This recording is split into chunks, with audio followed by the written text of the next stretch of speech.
Folks, we're back from outer space. What's that sign? Something's about to look on your face. Okay, so recap on the $1,000 budget for Lights Out 16. We went over budget.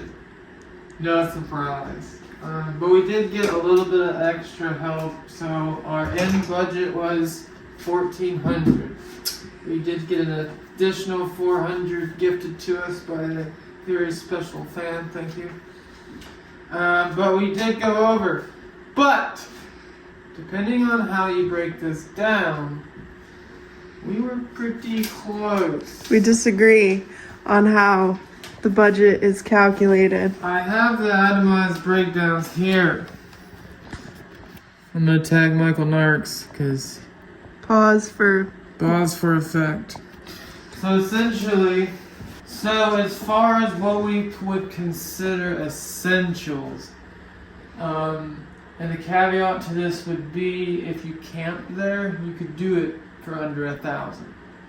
Okay, so our total for call it just essential, getting there, getting the job done, getting the racing done, was $1,169.83. This includes a $380 hotel bill, which Nate let us in for free because... Not exactly. Yeah, well... We already paid for it, which yeah. I don't know if you calculated that into the I cost. did not, but so No Mercy 16 we were signed up for, paid the tech card, but we didn't end up going. So Nate said, hey, since y'all didn't go to that one, I'll comp you in on Lights Out. How much was that? 250 or something. I don't remember what it was. I think it's 250. Yep. So technically we got a free tech card, but Nate was doing us a favor because he doesn't have to. Like it says on the photo, once you buy the ticket, no refunds, no, whatever. So he was really nice in letting us do that, which it seemed to benefit both of us because he got some publicity. And it seems that we got some publicity. This thing's a dadgum rocket ship. It's right there. He's trying to be Elon Musk or something to go to space, or what's his name from Amazon. Alright, back on topic. So the grand total, including like extra parts and stuff, like I had to do fittings, had to do a drive shaft, had to do just to get out there and get the car ready because the car was not ready. So the grand total all in was $1,906.72. That is $506.72 out of pocket. That's out of our personal bank account. That's looking a little skimpy, but it's okay. It's okay. So grand total with us tickets for my mom, Caitlin, Steven, and I. And like we can look at this, like the breakdown. So here's like the breakdown right there, and then here's like the extra stuff. And some of this stuff is because we had just gotten off a sick week and the car wasn't ready. Like I had to swap out the 80 for the Glide, and then had to do the drive shaft stuff. Had to change the oil. Had to update a few things. Had to fix the seal on the rear axle tube, which is still leaking. I'm gonna call Moser and figure out what's going on with that. But that is the Can You Do Lights Out 16 or Lights Out 17, whatever, on $1,000? Yes and no. Depending on how frugal you want to be, you could do it under $1,000. I wouldn't recommend it, but you can do it. Okay. So next we have what happened out there. Why do we pop such a giant wheelie? Because we were unprepared. Correct. I will tell you, let's go to the whiteboard and let's demonstrate.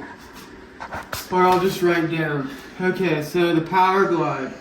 First off, let's talk about the 4L80E. The 4L80E has a second gear ratio of 1.48. all during sick week, we were leaving in second gear. We left in second gear every single pass, okay? So out there, I don't remember exactly what the best 60 foot was, but in testing at Bradenton, leaving in second gear, the best 60 foot was a 119. Leaving in second gear, okay? At I think 9 psi of boost, okay? So that's an SLR. I'd have to calculate. I think it's somewhere around like 4. So these are just general numbers. I haven't calculated it, so don't get all hung up on these numbers. SLR is an acronym for starting line ratio. So a starting line ratio of say 4, according to the Dan at Circle D, is something similar to like a Radio versus the World, LDR, or something making close to 3,000 horsepower. We were leaving on about 8-9 pounds of boost. That is somewhere in the neighborhood of 600-700 horsepower, depending on RPM, because we left at 4125 RPM. Okay, this is on the 4L80. E is tentative, or what would you say? It's not an E anymore because it's a manual valve body. But anyways, on the Power Glide, PG first gear is 1.80. Do you see the difference? I'm going to tell you right now, the difference between this and that ratio is massive. Okay? So leaving with a 1.8 first gear changes how hard that thing leaves exponentially. Also has a PTC converter that is much tighter than it needed to be, which means the second you launch, it starts coupling. So with the 4L80, it was a little bit looser, and the converter, in my opinion, is superior because it has what's called a hydrofoil design, where you can get multiple things where you can launch and your RPM slides up way higher, and it's almost like a cushion. So when you're applying that power, especially with a 1:4:8 ratio, that converter absorbs a ton of power, which slows you down, of course, but it also keeps the thing so much more tamer. But the PTC was locking up quicker. So for example, when we did that wheelie, it literally left on 7 psi at 4,000 RPM. Okay, the difference is the SLR. So 4.0 means you can smack that thing with a ton of power. It'll go slower unless you have like 3,000 horsepower. Keep in mind, we did a 119 60 foot on that, like say 4.0 whatever SLR. The Glide is closer to like 7, and these are just general numbers. It's probably more extreme. I'm just telling you kind of the difference. Okay, so with an SLR somewhere around 7, the starting line ratio is massive. Okay, so that means whenever you put down 7 psi on the launch at 4,000 RPM with a tight Pro Torque converter that's probably a little too tight, all that power goes straight to the back wheels. What happens? You get in a wheelie situation. So my 4-link is not set up to separate instantly, because with this first gear or second gear ratio and the 4L80 would absorb all that power. You didn't need to have your 4-link adjusted to where the second you hit, it slams the rear end down, you get separation, and you drive over the nose. You see those RVW cars that start separating, looks like the rear end is falling out. That's to keep the nose down and the center of gravity, or your instant center, lower. So what happens the second you launch, because this is also how the car sits, don't mind my drawing, The car sits kind of like this. We're just gonna make this thing a rocket ship because that's what it was. So right here you see you're already pushing up on the nose of the car. It wants to lift it up. So the second I let off the button, it started yanking the tires off the ground. There are two ways to fix that. Number one, you lower the front end down so that automatically puts the push point a little farther back.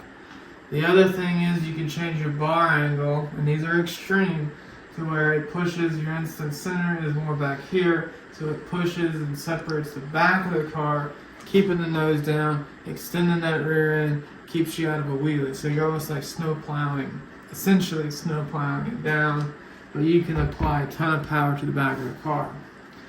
So those are the things that I could have done to change that, and that I hope explains in the most complicated way what happened. Went in there somewhere. And this is, where's my lid?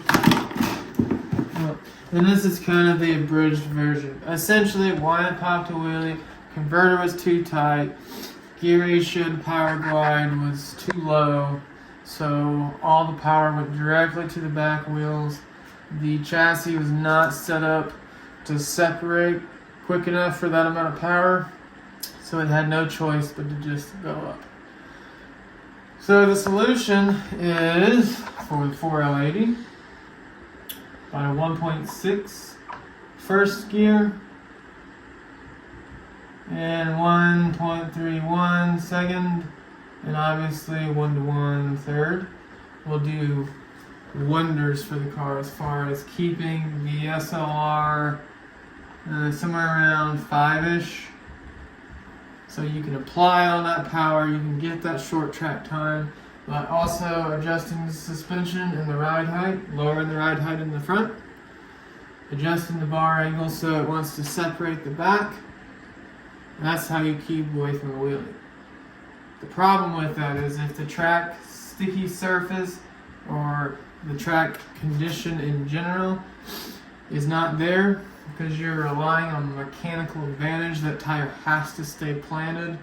It cannot do anything you want it to do if it loses the tire. And this is all like you're relying solely on physics and leverage. So the track has to be there in order to do this. So the problem with doing this is you may have two settings, one for like lights out type prep, ultimate prep, and then you have like low prep setting where you kind of allow the weight to shift to get the weight back there because it can't do it mechanically because the track condition is just not there. So we have two different settings for a track on kill versus something like out at Six Summer where the tracks are not marginal but not like sticky radial prep. So I think that may explain everything as lengthy as possible. I guess I just wanted to explain that I do understand why it happened and I do know how to fix it. And we'll get to that as soon as we can. Is that everything? Did I explain everything? Okay. Yep. Also, wheelies don't go fast. Prime example, we went 9.0 on that first one and 10 something on the second one. Just that, honestly, if that had stuck, I'm fairly confident it probably would have gone very close to a 699, if not a very low 717, 7.0. So, anyways, that's just an update. Alright, everybody, so what's the bright side of this? The bright side is, I guess I've learned what ratios will and will not work, so that's what I got out of this. But as always, guys, stay on the bright side, and we'll see you next time.